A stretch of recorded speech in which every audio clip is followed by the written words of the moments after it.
Thanks everybody so very much. Richard, thanks for the opportunity to talk, and thank you, Molly, for that very heartfelt and awesome introduction.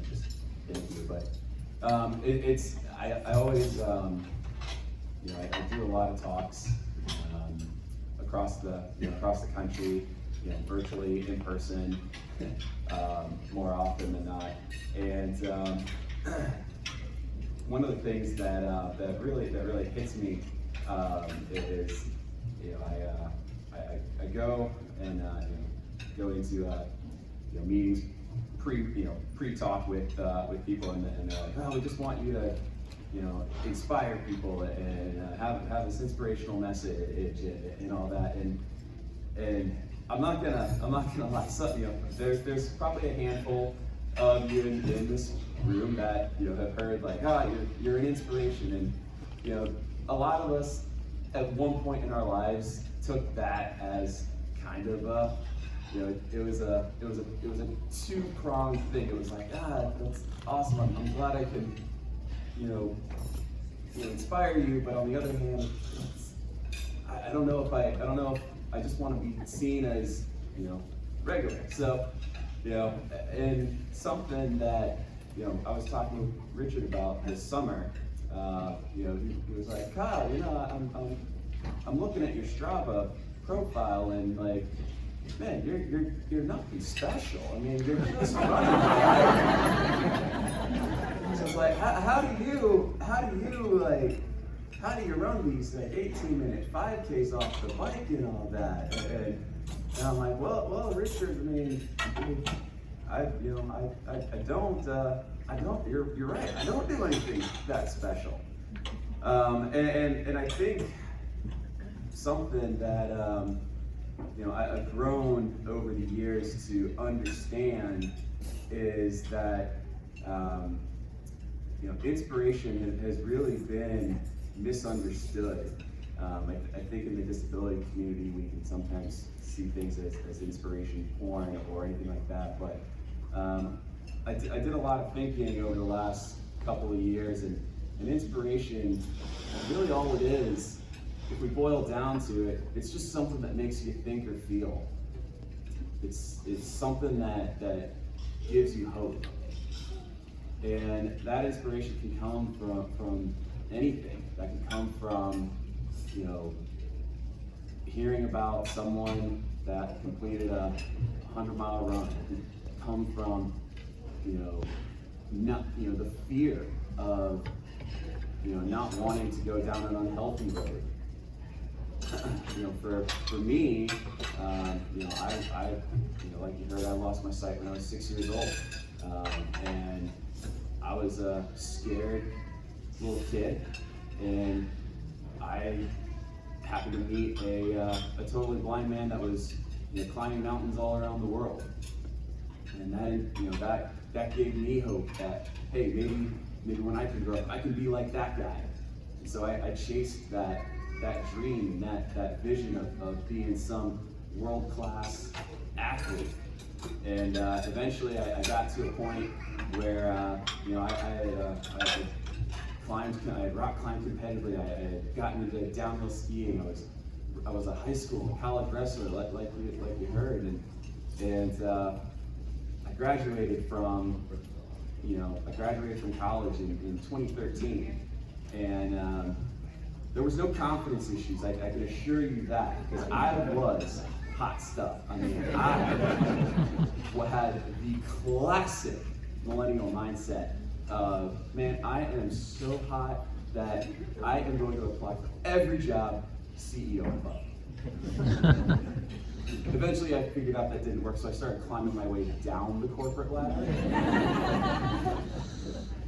But eventually, you start to get rejected from employment opportunities, from jobs over and over again. You go into interviews and you're told, well, I just don't think you're the right fit for the position and all that, and you start drinking a lot more, you start eating unhealthily, you start getting a little more depressed, And then eventually you look up, it's a year later, you're 30, 40 pounds heavier than you were in college. You're down to some of your last dollars in your bank account. And you look at yourself and you're just like, man, I used to be good. I used to be hot stuff. And you come across, you just look at yourself in the mirror and you realize that, look, if I want to be somebody, I gotta make a change, and I gotta work on myself. So we all hear about, building this incredible team around us. As blind vision impaired runners and athletes, we build incredible networks and teams around us because we are the success of the people that are closest to us. But a very misconception of team is, sometimes there's this catchphrase of, there's no I in team. But then and some of the people that can be sometimes viewed as a little selfish, they come back and they go, well, there is a me. And I look at that and I say, well, it's not selfish. Let's take the selfish part out of it. For a team to work, it starts with me. So I had to, before I could build this incredible team of people around me that would help elevate me to success, I had to figure out what I was going to do with my life. And I had to get my life back on track. So I was, like I said, I was not fit, not healthy. I couldn't afford a gym membership. So I couldn't afford to go rock climbing and couldn't afford to, no one wanted to just like go and carpet wrestle, so anything like that. So I was, what can I do? Like I got a pair of shoes, I got a pair of shorts, and I guess I can run, but there were kind of two problems there. Number one, I hated running. I hated running. Running was something you did after wrestling practice when your coach was mad at you. Or running was something your dad made you do when you were a little too energetic as a kid and he made you run laps around the outside of the house. And then the other thing was, I can't see the darn thing, so I need a guide. Like, what is this madness? So, but the one thing I did have was I had a computer with internet access, and so I jumped online and found out a little bit about this, blind people that ran and how to find guides, and reached out to a handful of people in my area and sent out some emails, and only one guy responded. And beggars can't be choosers. So I met up with this guy in downtown Orlando, Florida, where I was living at the time. And he'd never met a blind guy, let alone run with one. And we just kind of made it up as we went along. And so we're running along this lake path and around the lake in downtown Orlando, and we're coming up to those those poles that block cars. Pretty standard thing for a guy to get someone around, and he's thinking to himself, I can get him around this. Then the next thing you know, I'm on the floor holding certain body parts, rolling, wondering what have I gotten myself into here. But you get up, you shake it off, and keep on going. That guy happened to be a triathlete, and he wasn't your typical triathlete. He was kind of short and stocky, powerfully built, but he wasn't a super fast guy, but he was just tenacious. And kind of took the same attitude toward learning how to guide. That guy wound up becoming one of my best friends and guided me for my first 10 or 11 triathlons, because he just corrupted me and sucked me into this endurance sport. But one of the crazy things about that was, I don't know what he saw in me, but guess he just saw that I wanted to do something. I wanted to be somebody. And, you know, we just kept running together. We ran once a week, twice a week, 3 times a week. And then eventually he started throwing out these crazy ideas like, "Al, I think you can do a marathon. In fact, I've already signed you up for one." "Oh, that's great, Mike. When is this marathon?" "Oh, don't worry, it's 2 months away. You got plenty of time." "Mike, I've never run more than 8 miles. "Ah, you got plenty of time." But there's one little catch, pal. The full Disney marathon was already full, so I had to sign you up for the Goofy Challenge. But it's okay. You only have to run a half marathon the day before. Then you run a marathon. Okay. I'll go along with it. Sounds fun. So I wound up my first marathon. I did stumble, walk, crawl my way to a 5-hour and 49-minute finish in my first marathon. And there was something I loved that feeling of just grinding my way through to a goal that I didn't know was possible. And then a couple of months later, I watched Mike, you know, battle through a ridiculously hard Ironman triathlon, and you know, come in just under that 17-hour cutoff. And I was like, man, if he can do it, you know, why can't I? And so the two of us started, you know, training for Ironman. And, you know, he, like I said, he sucked me into that world of Ironman, triathlon, taught me how to swim, taught me, you know, really how to ride a bike, how to train, and we eventually, you know, crawled our way to an Ironman finish, and then I heard that, hey, all you got to do is, you know, run under 5 hours to go run the Boston Marathon if you're blind. And I thought, well, if I don't run a half marathon the day before, maybe I can do that. So I went and you know, tried to run a marathon on, you know, no training and all that, and came up about, you know, 12 and a half minutes short of that 5 hours. And then Richard Hunter gets a hold of you, and you know, and tells you, hey, if you want to run in Boston, you guys got to come do CIM. So I eventually came out and did CIM back in 2016. I think I ran like a 4:30, 4:31, somewhere around there. And I just kept getting slowly better, slowly faster. And the thing was, like, I wasn't anything special. But I loved the grind of training. I loved that, you know, pushing myself and raising the bar every little bit. And I had found, you know, a community of people that, you know, this endurance community that kept raising the bar for me. You know, eventually I heard about, you know, only like 8 or 9 people in the world that were blind or visually impaired that ever gone under 12 hours for an Ironman. And I was like, man, why can't that be me? So I went out and, you know, trained a little harder, got a little bit more consistent, focused a little harder, and then before you know it, I'm crossing the finish line of an Ironman in under 12 hours. And, you know, push the bar just a little higher, you push it a little farther, and you just keep on going.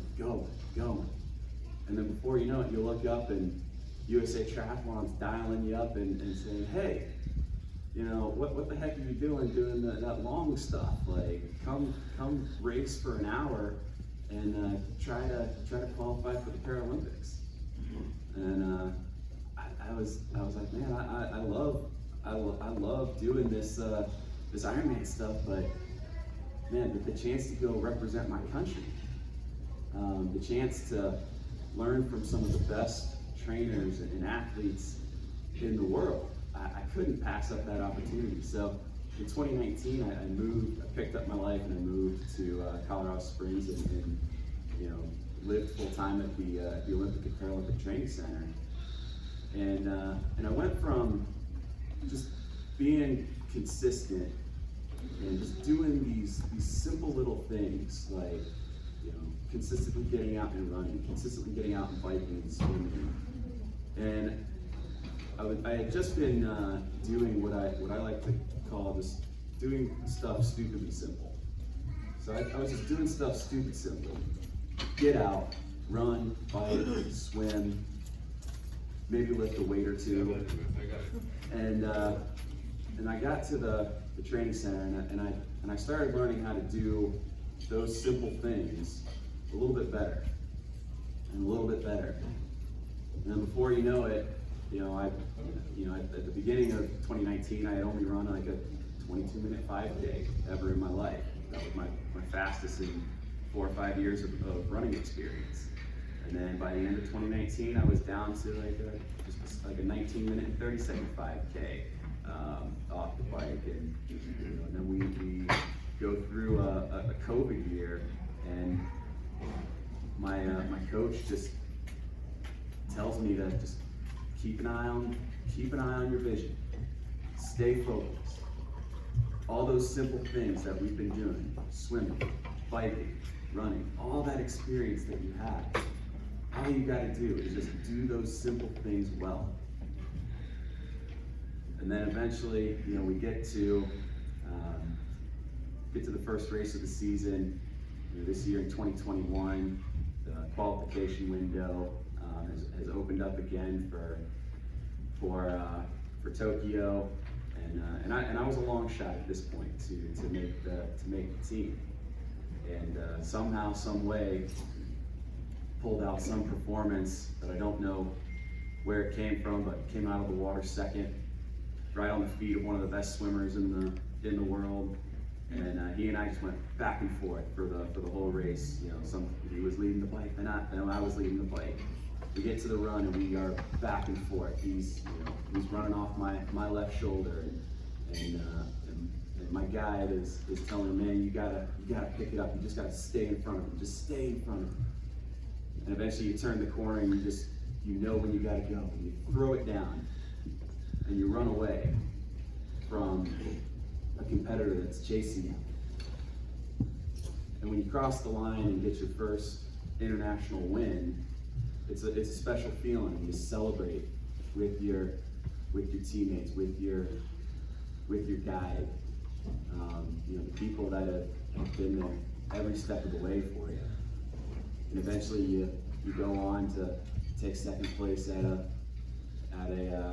Paralympic, at a paratriathlon qualification event, and you get picked to go to Tokyo, and you go and you're on this massive stage, and it's overwhelming.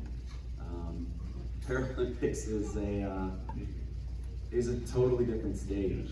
It's there's a lot of pressure. There's a lot of people all around. But if you surround yourself with the right people, you can do amazing things. And I think that's one of the amazing parts of what we've built here at USABA, at CIM. You guys have the foundation right here. You're all doing amazing things. You don't have to be, a Paralympian to have these awesome accomplishments. I was nothing special 5, 6, 7 years ago when I got into running, when I got into triathlon. Rick said it best. I'm not doing anything special on Strava either. I'm just keeping it stupid simple. I'm just doing simple well, and I just keep doing those simple things a little bit better. Start with yourself. Look inside yourself. Decide what motivates you. What is your reason to move? What gets you thinking and feeling?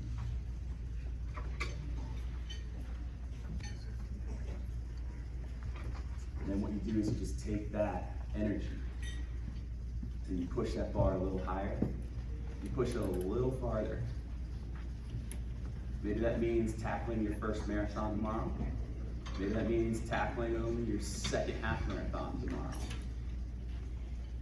You don't know what you're capable of until you just give it a try. Now, personally, I would like that try to be TRI, swim, like, run, but, and as you become self-disciplined, and as you grow this network and this community around yourself, you're going to find that people want to help you, and you're going to feel indebted to those people. And they're going to look at you and they're going to say, man, you inspire me. You give me hope. So take that as a compliment. And that's something that I have learned to do over these last couple of years. And I know that, when I stand up here and look out in front, look at every single one of you, you guys are my team. And every single one of us, we are tethered together, whether that is guides, blind runners, volunteers, our wonderful, people that are helping service dinner, our wonderful USABA staff, our friends, our family. Every single one of us is a team and a community tethered together. So I challenge you guys to keep growing this family and this community. We got 41 runners tomorrow, 64 guides. Let's keep pushing that number up, you guys. Let's go out and have some fun tomorrow.